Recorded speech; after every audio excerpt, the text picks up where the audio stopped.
नमस्कार दोस्तों, बात करते हैं जयप्रकाश पावर वेंचर्स के ₹7.20 का स्टॉक हो चुका है। 56 मिलियन शेयर्स आज के दिन में ट्रेड हुए हैं। बात करेंगे इस वीडियो में वॉल्यूम में जहां गिरावट है, मार्केट बुरी तरह से फिसला है आज के दिन में और लगातार अगर आप देखो 3 दिनों की रिकवरी के बाद बाजार आज संभल नहीं पाया और 1% के करीब की गिरावट यहाँ पर हुई है। देखिए, गैप डाउन ओपनिंग हुआ और गैप डाउन ओपनिंग के बाद एक एंड ऑफ द डे थोड़ी रिकवरी ज़रूर यहाँ पर आई है और मार्केट 16,600 के करीब में बंद हुआ है। यहाँ पर आप देख सकते हैं कुछ देर में।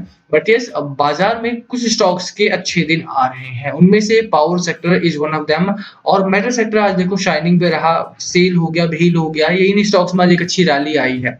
बात करेंगे इस वीडियो में कि क्या अभी भी आपको जेपी पावर जैसे स्टॉक्स में पैसा लगाना चाहिए एंड यस, अगर आप देखें बड़े ब्रोकरेज हाउसेस के दाव यहाँ पर लग रहे हैं। जेपी पावर हो गया, सुज़लॉन हो गया, ऊर्जा ग्लोबल हो गया, ये या टाटा पावर हो गया।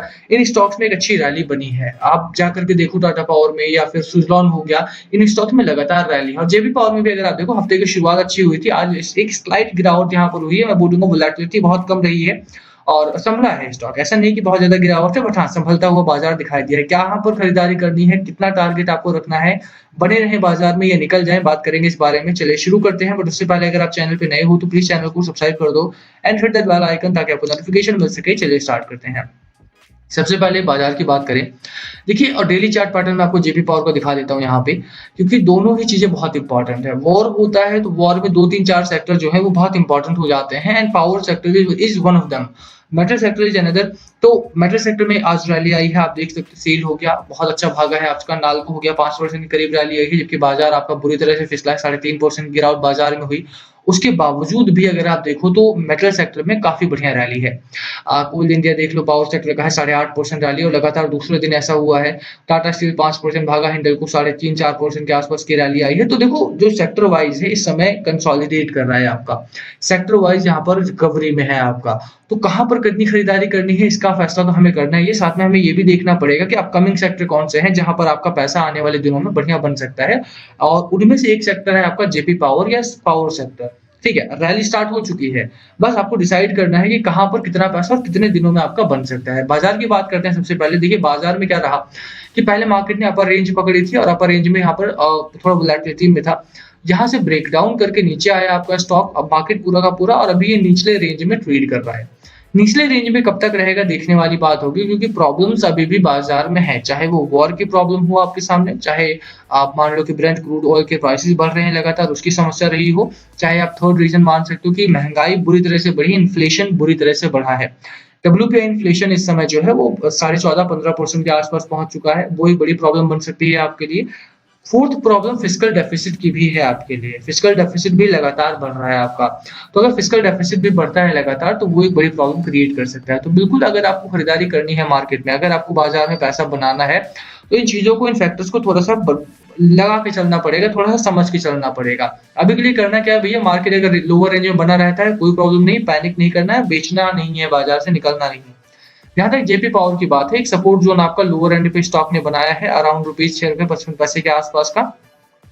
कब तक होल्ड करता है देखने वाली बात रहेगी। बट देखो वॉर एक बड़ा इवेंट तो है। वॉर अगर खत्म होता है, यानी रशिया यूक्रेन का जो मामला है, जो मसला है वो खत्म होता है, तो वहां से इन्फ्लेशन पर हम फोकस कर सकते हैं। बट अभी के लिए आपको देख के चलना पड़ेगा कि मार्केट खत्म नहीं हो रहा है वॉर, और मार्केट में अगर वॉर नहीं खत्म हो रहा है तो कहां पर आपको खरीदारी करनी है। पहली बात, ₹6.55 का सपोर्ट जोन लेकर के खरीदारी करो। पहला टारगेट आपका अराउंड ₹8.80 के आसपास का होने वाला है और ये सपोर्ट जोन रहेगा आपका। ₹6.55 का सपोर्ट रहेगा आपका।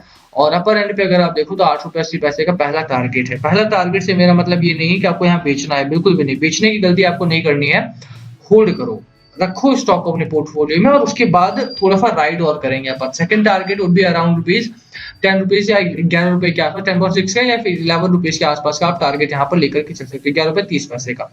ठीक है, स्टॉक अच्छा है, कंपनी बहुत जबरदस्त काम कर रही है। और देखो दोनों ही सेक्टर, जैसे मैंने बोला, वॉर स्पेसिफिक सेक्टर हैं ये अगर जो प्रॉब्लम बढ़ रही है रिसेंटली, अभी इंडिया को भी लुकआउट करना पड़ेगा।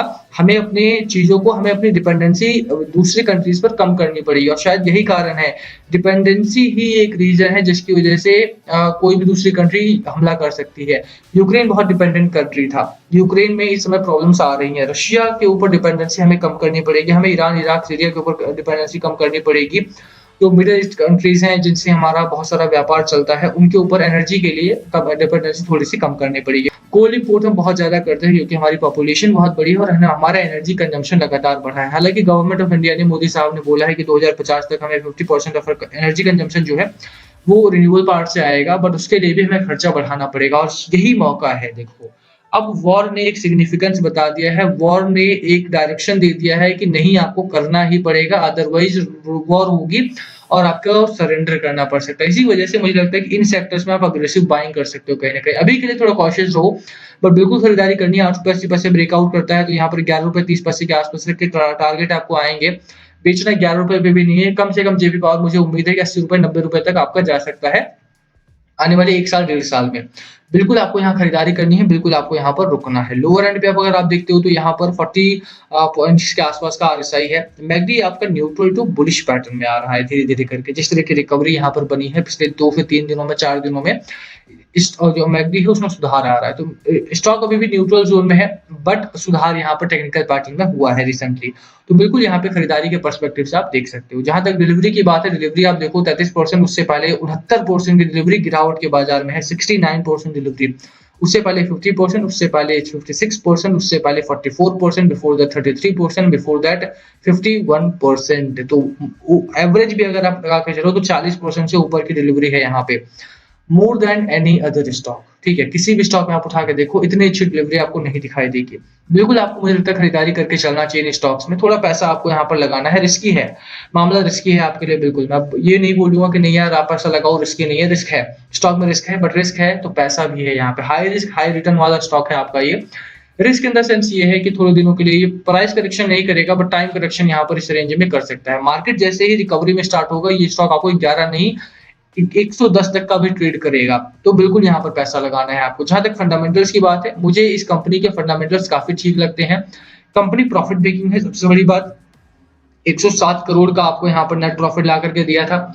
रेवेन्यू बहुत अच्छा जनरेट कर रही है, रेवेन्यू में एक अच्छा जंप रहा है। 26% का मार्जिन कंपनी मेंटेन करके चल रही है और लगातार अगर आप देखो बड़ी कंपनीज को भी अगर आप देखोगे तो जेपी पावर जैसा एक पोर्टफोलियो नहीं है उनके पास। इतना बढ़िया इसका जो बैलेंस शीट है, बहुत तगड़ा बैलेंस शीट है, फाइनेंशियल सिचुएशन काफी बढ़िया है इनकी।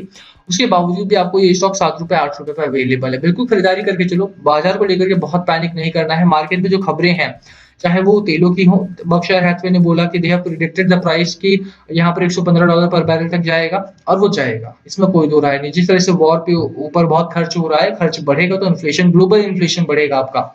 दूसरा रशिया यूक्रेन वाली भी बात है, बेलारूस में दोनों बातचीत कर रहे हैं, बट उसके बावजूद भी वॉर नहीं रुक रहा, तो वो बड़ी प्रॉब्लम है आपके सामने, वो भी चलती रहेगी। इन चीजों पे बहुत ज्यादा फोकस नहीं करना है, बट इन चीजों को दरकिनार नहीं कर सकते हो आप। वॉर पे हो गया या इन्फ्लेशन पे हो गया या तेलों के दाम पे हो गया, फोकस करो और उसके साथ साथ आपको सेक्टर चुनना पड़ेगा। जेपी पावर एक अच्छा स्टॉक है आपका, बिल्कुल यहाँ खरीदारी करके चलना चाहिए।